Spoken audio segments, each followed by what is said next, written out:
Thank you all for joining us. Blessed to be a part of your day. Kevin Miller in the morning, KIDO Talk Radio. Don't forget Miller's Mission just around the corner, the 12th through the 17th. We'll once again be living at the Walmart at Garrity and Franklin Boulevard, benefiting our friends at the Boise Rescue Mission. Brought to you by Team Mazda Subaru, the Boise Rescue Mission, Camping World, and maybe you. We sure appreciate it. Everybody who makes a difference in, well, helping us collect turkeys. It's always better to give a turkey than to be a turkey. And unfortunately, my physique resembles that of a turkey. Joining us now, the hero of the Internet, the champion of freedom, Michael Dougherty joins us on KIDO Talk Radio. Michael, good morning. Good morning. I don't know what you had your morning mimosas or what got into you there, man, but my mother thanks you. Well, it is something that, we always talk about. It's the hypocrisy of the world we live in. We want a right to privacy, but we post everything on social media. It's a strange dichotomy, isn't it? It is a strange dichotomy, but, it's social media is a good thing, but it's gotten to be such a good thing. The people in power, can't stand it because they're thin-skinned and they want control. So we have a lot of gamesmanship that's kind of creeping up here. Could you imagine if George Orwell ever thought of something like this in, 1984, if he knew about social media, or Huxley in A Brave New World knew about social media? I mean, they wrote about the totalitarian state, but who would have ever thought that we would go willingly, or have we? I think it was predicted it would start from within, and there's just unfortunately been enough time in recorded history for these tricks to become sort of easy to find for the ruthless to wield, and that is, as they say, death by 1,000 cuts. Slowly, as they say, they're pulling you in with sweetness so they can smack you in the face. I don't know that with social media in the beginning, with Google, Twitter, Facebook, certainly they didn't know in the beginning what it would become. Amazon, you kind of wonder about, because, heck, he did call it Amazon. And I did crack up in the beginning thinking, okay, that guy's cocky when he built this teeny company called Amazon. And then it turns out to be right. Maybe I'm still naive, but it doesn't matter. When they get this amount of power, we know people will do. And what's weird, what's unusual that we didn't see coming, and certainly the lackadaisical, coddled U.S. government that has no accountability within it. Therefore, they just get, lazy. Did not see that basically our communications platform was going to move to private enterprise, which meant our constitutional rights can get to be trampled on when we click on the box. Right, and we do so willingly. Now, when we click on the box, what are we telling these folks and their evil algorithms? Anything that's in that box, we say it's okay to tell them. And I haven't read one completely ever. And so you essentially virtually microchip yourself. You tell them, people think, well, they just know where I'm at, what I buy. Wrong. That's like addition. Okay, we get into a really high calculus here. They look at your groups. They look at your friends. They look at what kind of people you travel with. They look at who they travel with. They look at if you stay at home, where you buy, if you move around the world, who your political people.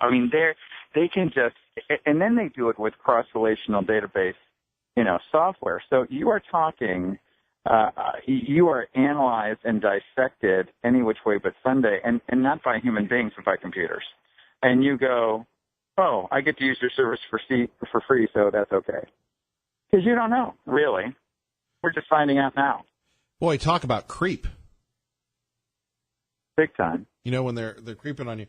Michael Dougherty joining us. Kevin Miller in the morning. Phone number is 580-5436-580-KIDO. They talk about the idea of going after our friends at Amazon, Google, Facebook.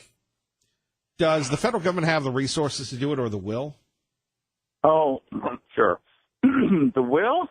Depends on how much money those lobbyists pay those people. Once the government went in and chewed Microsoft up and spit them out 15 years ago, every other tech firm understood what's going on, and now they've got these huge locations in D.C. with these beautiful offices, and they have wonderful relationships with regulators who sometimes they hire. like the former commissioner of the Federal Trade Commission now works at Microsoft. So there's this comfy, cozy relationship. You never really see that in Europe, but you see it in the United States. So, they build these, it's the keep your enemies closer campaign, and they deal with big money. So I babbled on and forgot your main question, but that's what we have to, that's what happens with tech in the government, will they want to give it up? A lot of people like this cozy power because the power is shared between the software company and the politicos, so that when Obama was beating Romney, the head of Google was in the room with him that election night. It's kind of scary stuff. It was, and of course, Google and Facebook were not that powerful as they are now. But Trump, the president, continues to take a look at these guys. I mean, it would definitely be old school versus new school, and they have access to unlimited means, unlimited wealth to take on the federal government. It would make the AT&T breakup, seem like going to preschool, the feds versus Amazon or Facebook or Google. Well, what about Google? Let's talk a little bit about just how nefarious Google is. Well, Google just got busted yesterday for Google Plus. They had a software vulnerability that allowed everything to be exposed, and they say there was no exposure or no loss, but they hid it from the government. Now they got exposed that they didn't let people know that, and you can sort of understand taking the risk because people lose their minds because people are so, when there's a vulnerability, that doesn't mean stuff actually went out, but they're still supposed to report it. They try to slice it both ways. So now Google Plus is going to go away, because the risk isn't worth the reward. It's interesting. This safety, we take care of stuff. Oh, no problem. Oh, we have a vulnerability, which, oh, by the way, everyone has a vulnerability. There's no one that doesn't. But when it gets isolated and found out, they don't tell people. Now, well, of course they don't tell people. Our media is uneducated. Our media is just a attack pit bull, and our government is not accountable. And the only thing the government does is run around and attack you. And this is, in 100 years, this is going to look as stupid as it looks now. I always say this is like when medicine started, if they would have made cancer illegal. You just look dumb. This is just not one of those black and white things. It just isn't.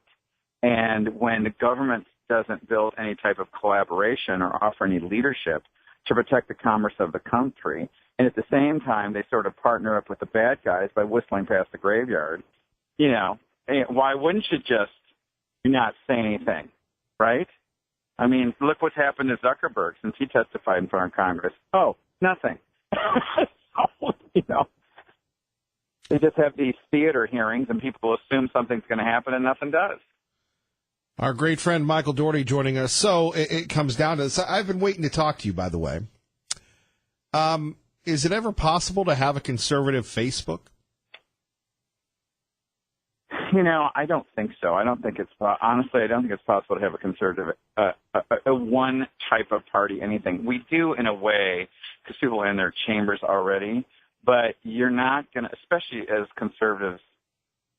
To me, conservatives are like the good parent that's mature that you don't like when you're a kid, and then you realize when you get an adult they're the better parent because they actually put boundaries and paid attention and cared. And but they're always the least popular when you're a kid. And so we're always going to have that. And I don't know that we'll be able to build communities that are strong enough to have enough market momentum if it's just based on politics. And Facebook is a reflection of the community, except that we can have, if the public is educated and angry enough, we can have a Facebook replacement that doesn't rape you on your locations, abuse you because of your opinion, regardless of what the opinion is. I think that is possible. Well, let me just give you an example of Facebook. We were in Washington, D.C., with our guys from the Federation for American Immigration Reform. They sponsored our trip there, and they paid for it and such.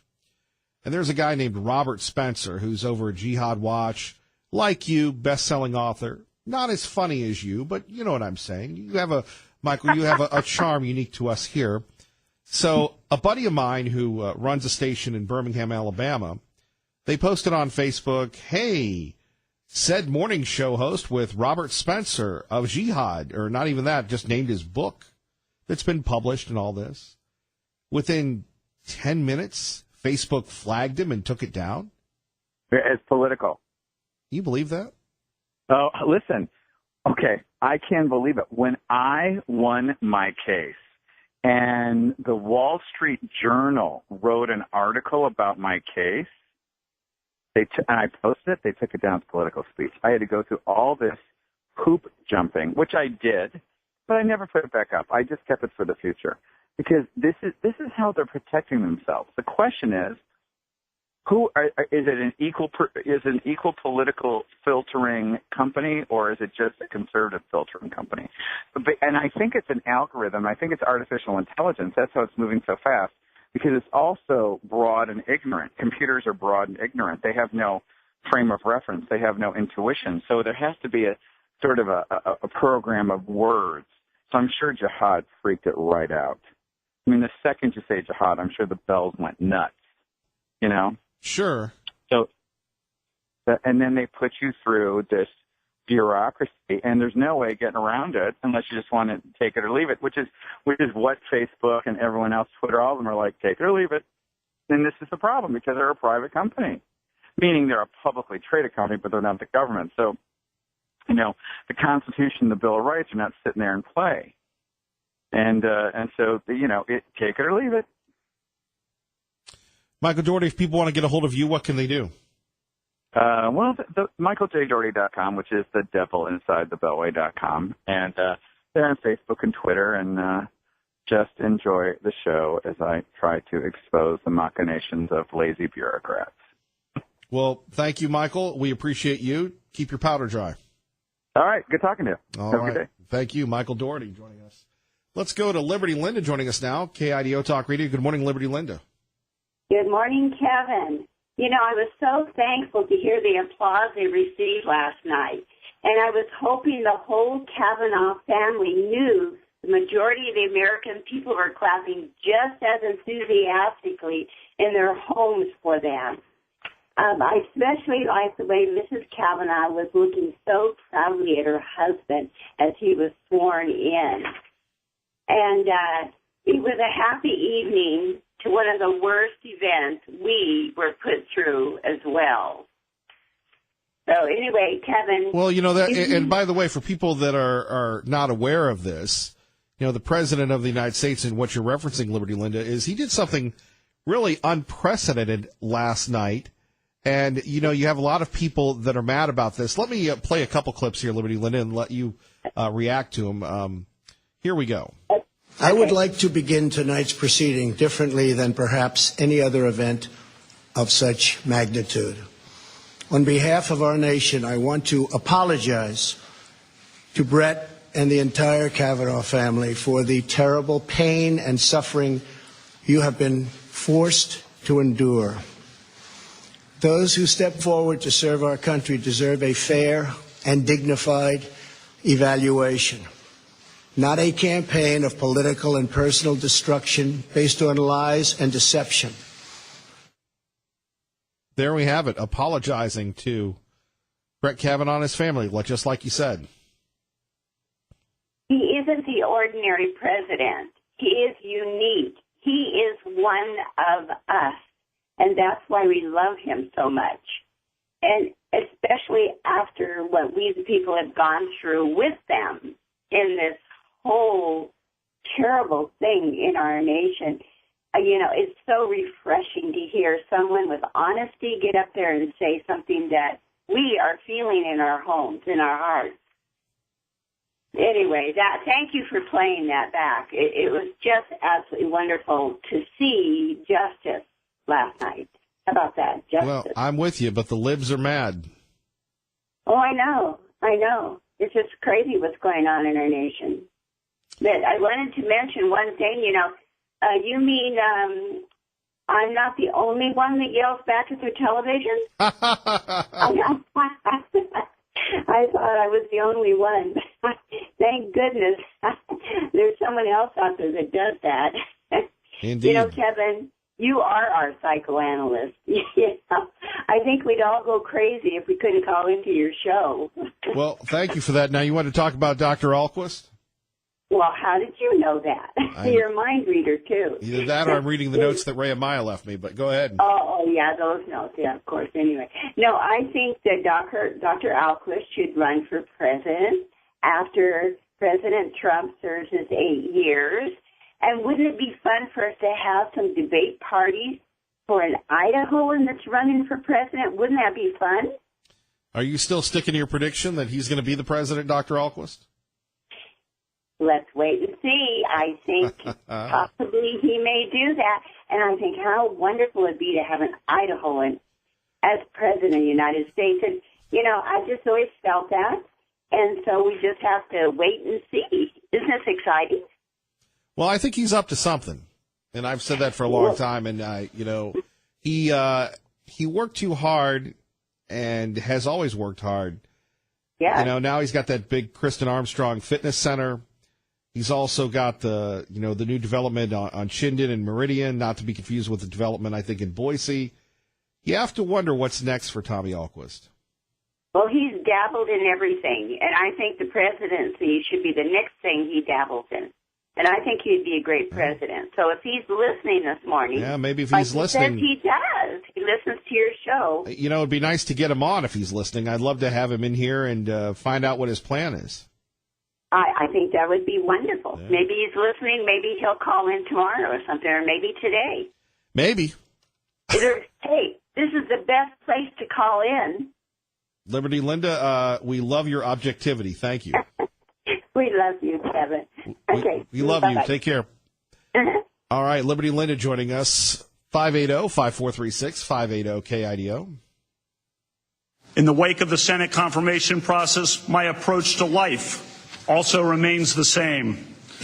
I will continue to heed the message of Matthew 25. I will continue to volunteer to serve the least fortunate among us. I will continue to coach, teach, and tutor. I will continue to strive to be a good friend, colleague, husband, and dad. During my 12 years on the D.C. Circuit, a majority of my law clerks were women, and almost all of them went on to clerk at the Supreme Court. A clerkship on the Supreme Court is one of the most coveted achievements and credentials in American law.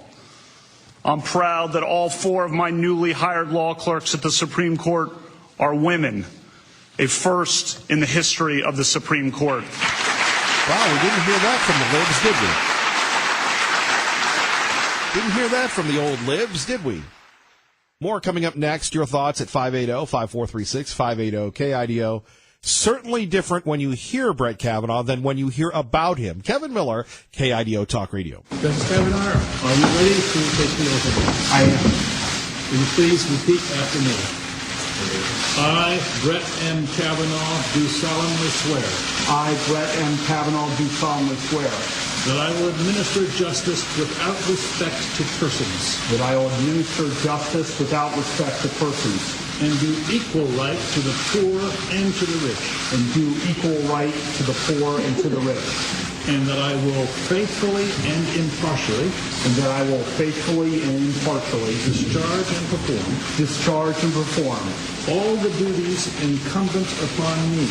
All the duties incumbent upon me. As Associate Justice of the Supreme Court of the United States. As Associate Justice of the Supreme Court of the United States. Under the Constitution and laws of the United States. Under the Constitution and laws of the United States. So help me God. So help me God.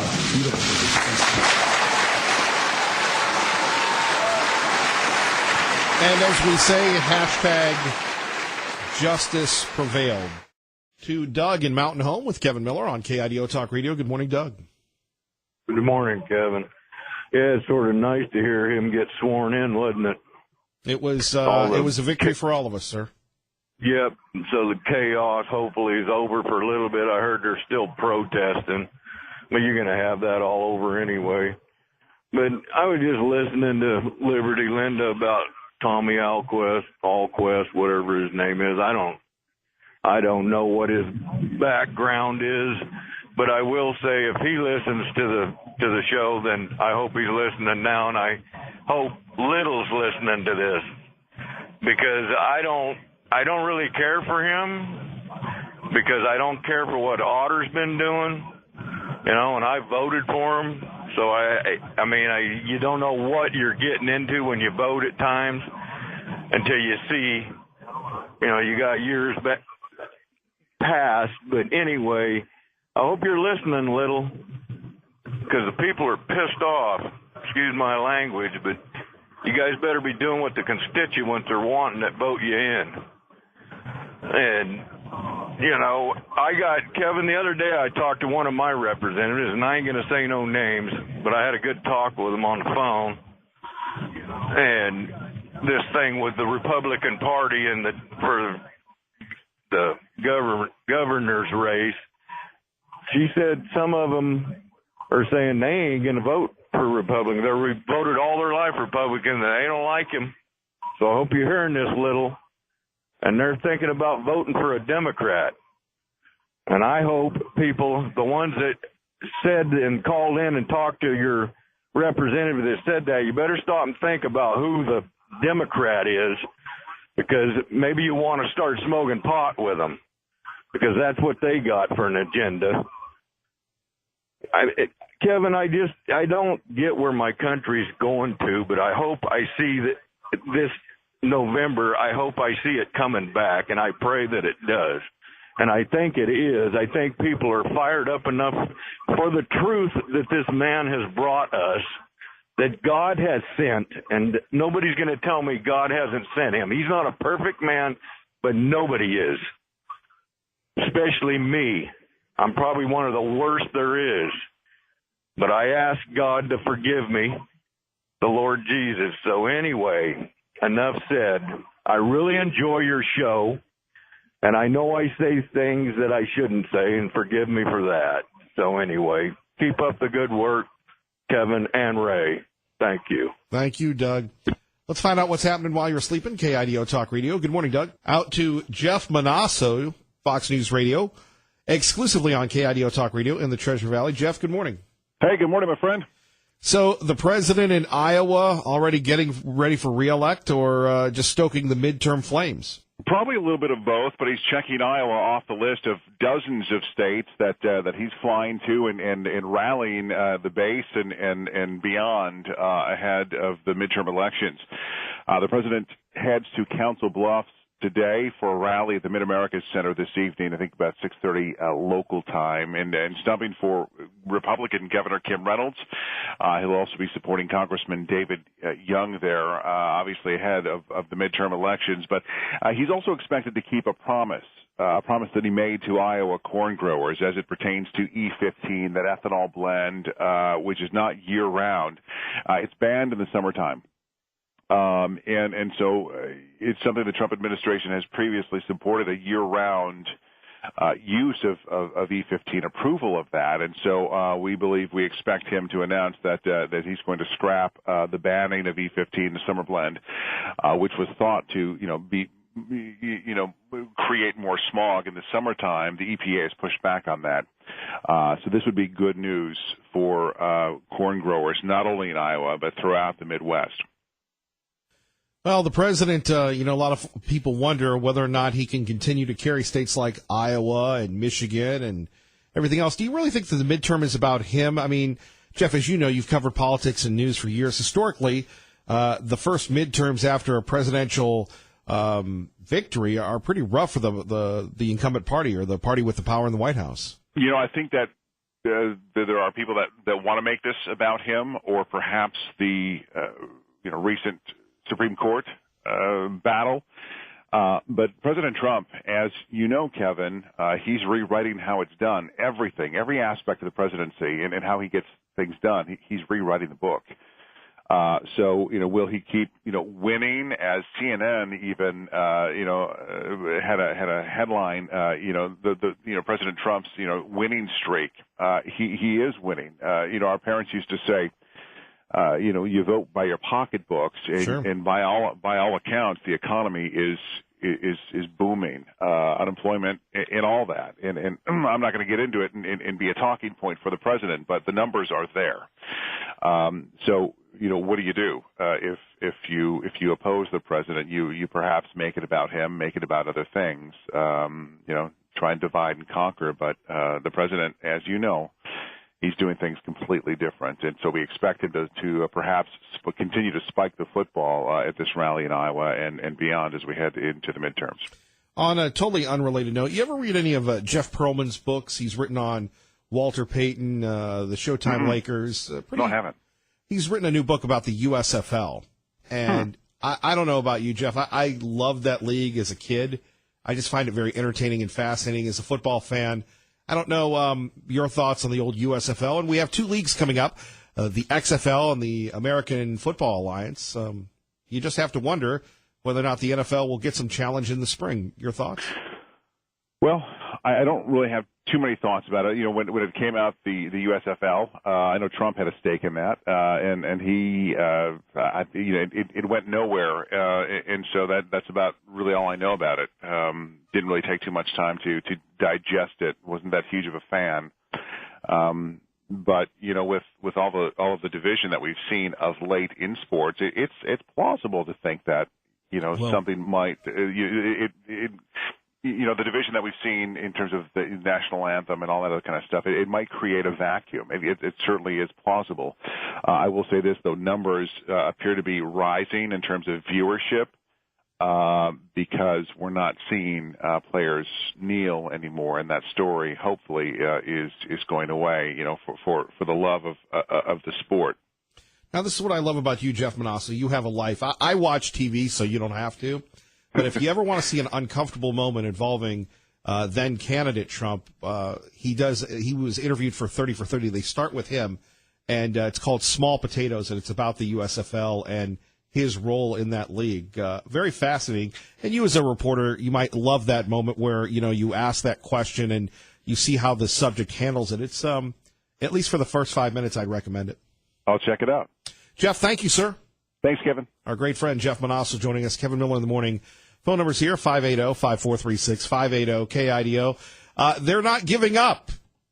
The president said that Brett Kavanaugh was innocent. The reporter's saying, no, he wasn't. Our ceremonies of pomp and circumstance, kind of somber occasions. Not last night. President Trump was fired up. This was a victory lap for him that he is using. He's hoping it helps rally his supporters before the midterms. It was a swearing-in fit for prime time, a dramatic entrance by the president and his Supreme Court pick. The other 8 justices there looking on, the applause from supporters roaring. Now, I have to say, as I'm watching this video and sharing it with you on 107.5 FM, 580 AM, with all due respect, I don't mean this to be mean, but Ruth Bader Ginsburg does not look good.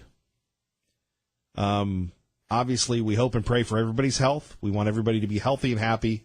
And, taking politics aside, I always say, it amazes me whether you're in the Senate, the Supreme Court, or what have you, or a talk show host, or somebody who owns their own business, or somebody who has just been that loyal person. Like Channel 7. What was it? Channel 7 did a story, I think it was a Seven Zeros thing, about a person who was a custodian, just retired and meant so much. I think he did like 46 years at the local school. Now, again, he probably retired in his 60s or early 70s. Ruth Bader Ginsburg, RBG, is what, in her mid-80s? And look, there are some people that can still kick it in their 80s and 90s better than those of us in our 30s and 40s. Well, those of you in your 30s and 40s. But to take a look at Ruth Bader Ginsburg, what's she holding on to? Right? I guess it's all politics and such, but I'm just watching this and, she's not looking good. What, they had to wake her up during one Supreme Court hearing? And it was all just for show. Justice Kavanaugh had actually been officially sworn in over the weekend. But with the nation watching, President Trump wanted to deliver a message. On behalf of our nation, I want to apologize to Brett and the entire Kavanaugh family for the terrible pain and suffering you have been forced to endure. Those who step forward to serve our country deserve a fair and dignified evaluation, not a campaign of political and personal destruction based on lies and deception. And this declaration. Our country, a man or a woman, must always be presumed innocent unless and until proven guilty. You, sir, under historic scrutiny, were proven innocent. Thank you. But Justice Brett Kavanaugh was never proven innocent. And while the president now says Kavanaugh was victimized by a hoax, less than 2 weeks ago, he declared accuser Christine Blasey Ford a credible witness. Here's the issue. And maybe you're teaching Optimist football, basketball, soccer. It's always great to be a coach to some degree. We always look at the old coaches of, when the coach said something and you didn't need buy-in, you were either in or you were out. Well, today you need buy-in. And when you're dealing with kids or people or leadership or what have you, what do you always have to say about this? You need to get buy-in. You have to say, hey, when you score that goal, when you score that touchdown, act like you've been there before. And when you lose, give it up for the better person. But what we're seeing here is bitter, sore, mean, angry, not only the usual suspects, the libs, but we're talking about the media that's supposed to be the referee here. He wasn't proven innocent. Look, you had Susan Collins of Maine, not the most staunchest conservative Republican, say, I didn't find her credible. That's not an attack on Dr. Ford. And the press gives the pass on the people that use Dr. Ford to attack Brett Kavanaugh. And it was you that pointed out to me, whatever happened to all the accusers with Judge Roy Moore? Did that ever go forward? But it derailed his chances to be in the Senate. But her testimony was very compelling, and she looks like a very fine woman to me. Very fine woman. She was a very credible witness. She was very good in many respects. Kavanaugh now speaking publicly for the first time since that combative testimony on Capitol Hill. This confirmation process has become a national disgrace. Now striking a very different tone. The Senate confirmation process was contentious and emotional. That process is over. My focus now is to be the best justice I can be. I take this office with gratitude and no bitterness. And as if speaking directly to his doubters, he offered this. Women still face many barriers in the American workplace, and all of us have a responsibility to address that problem. I'm proud that all 4 of my newly hired law clerks at the Supreme Court are women, a first in the history of the Supreme Court. And to those who say he showed a temperament and political bias unfit for the bench, I was not appointed to serve one party or one interest, but to serve one nation.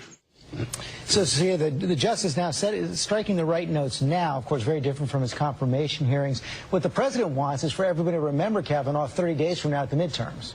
Yeah, exactly. We've seen a full arc here, George, from him saying that Christine Blasey Ford was credible to that stunning moment overnight where he declared Justice Kavanaugh innocent. That did not happen. The judge was not declared innocent. The president said outright yesterday, this is going to help him. Those fight for Kavanaugh will help Republicans in the midterms, George. This is a political line for him now that I do not think is going to go away. Oh, we didn't ask you what you thought, ma'am. With all due respect, you're supposed to just report the story.